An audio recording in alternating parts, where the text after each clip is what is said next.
how do you harness like one of the hottest peppers for barbecue? We'll get into that, plus a gadget this week from our friends over at Cooking Out. Excellent. And more. It's on the way. Fire it up, gang.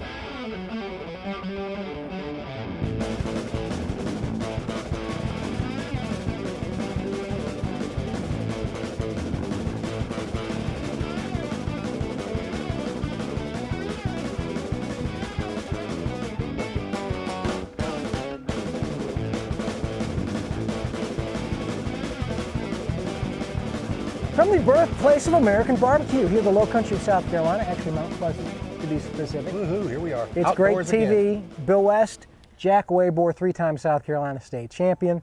And we're just here every week talking barbecue. But please, we need you to subscribe to a couple different things. If you get the YouTube, Yep. Subscribe to that. Yep.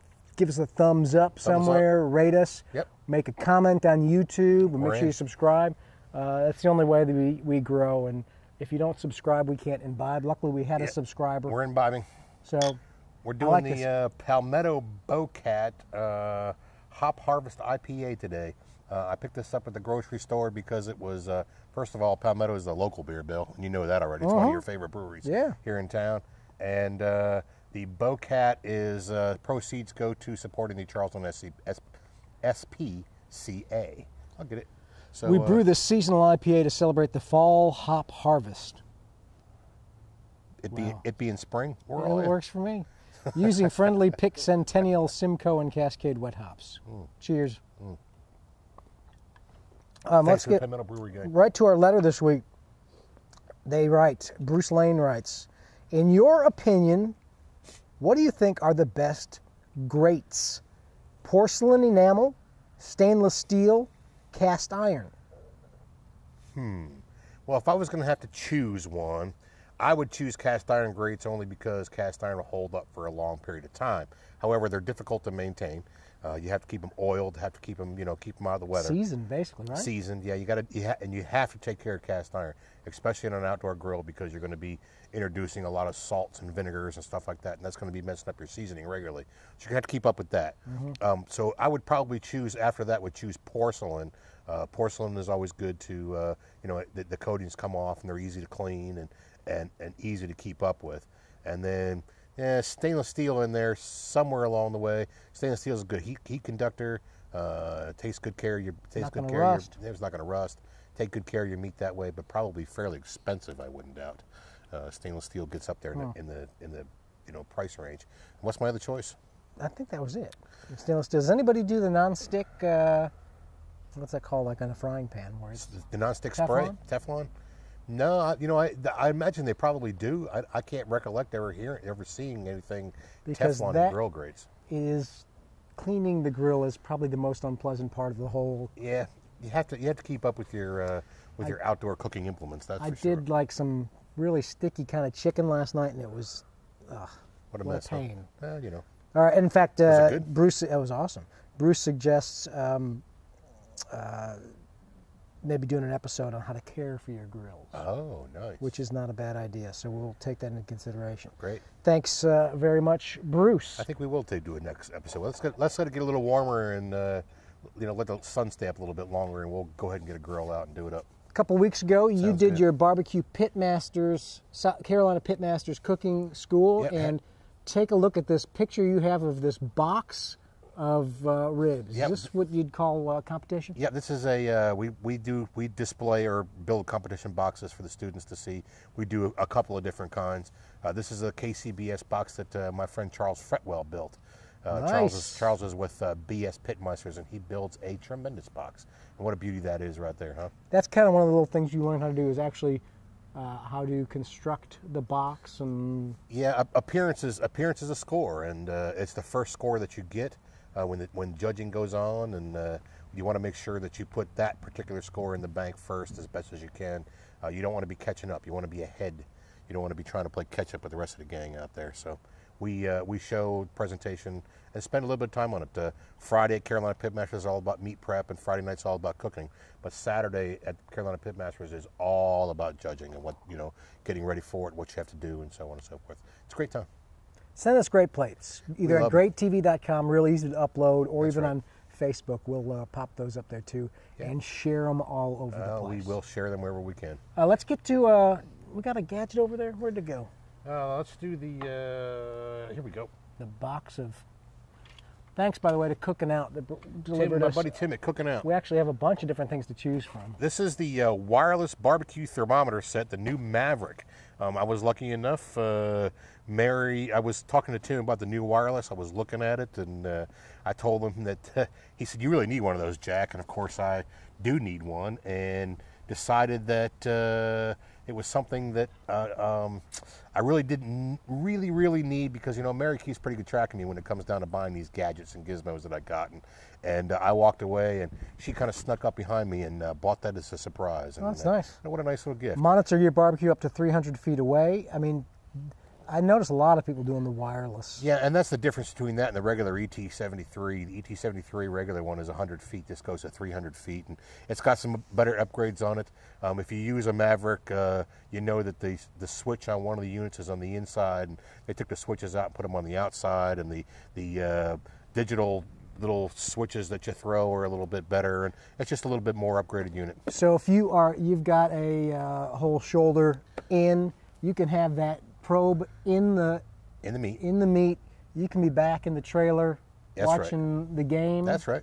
Having a Palmetto Bobcat, and alarm will go off once you hit temperature. And the cool thing about it is it also has it's a dual probe setup. It has a probe that goes on the grate as well, and is what we call an up and down. You can set a high limit and a low limit. If your cooker spikes and gets up above a temperature, it'll beep at you. And if your cooker falls off and goes to below a temperature, it'll beep at you. And I've had a cooker, like a couple of hogs catch on fire in the past. So basically, this would be a tool for you, Bill. Yep. You know, it keeps you from burning things up. And you know, I use mine. I can sit in the I can sit in the house, and the cooker be working in the driveway and watch the game, and this particular thing will tell me when to go throw wood on the fire. Love it. Love it. Good stuff. Ready, check. Ready, check. Barbecue. The All right. Maverick ET73. How about our secret ingredient? Thanks, Tim. You actually brought this in here today. A couple of different samples of habanero jelly. Yeah, I have been talking about the Texas pepper jelly for a while now as a secret ingredient, and I've been making recommendations. When we did the apple jelly show, and we did a couple other shows, I said, you know, we really need to get some Texas pepper jelly. And lo and behold, I got a friend of mine came down to Pitmaster class, and he said, I've been watching you talk about Texas pepper jelly and too cheap to go buy any, so I gave you a couple jars. So here is the raspberry habanero, and I think you have the pineapple habanero, do you not? Habanero? Yeah, and I got to tell you, this stuff right here is one of the secrets, guys, to bringing sweet heat to your meat. And, this particular kind of jelly. This particular brand brings, they really use the Texas pepper jelly people a lot. They have a cherry jalapeno What's that funny? is really good. She thought it was funny that I said sweet heat to your meat. Grow up, Mary. Tony's cackling with me. Beavis and Butthead over there. But it really is good That's why stuff. we're on the backside. I enjoy it. Certainly, we'll let the Texas Pepper Jelly people know that we are endorsing them on Great TV, and see if we can't get them to send us more Texas Pepper Jelly so we can promote it even better. Because, quite frankly, I use it on a lot of different things. And Have we ever talked about Dave's Insanity? We have not. We should one day, though. I've got a little thing of Dave's Insanity years ago, and I'm probably still have still using it, You know, I because have- literally all you use is like a drop. I do. I have a bottle of Dave's Insanity in my cabinet too, and I think I've had it there for about 5 or 6 years. Texas Pepper Jelly, gang, buy it. Good stuff. Good stuff. I think we hit everything here. Well, we are missing one thing.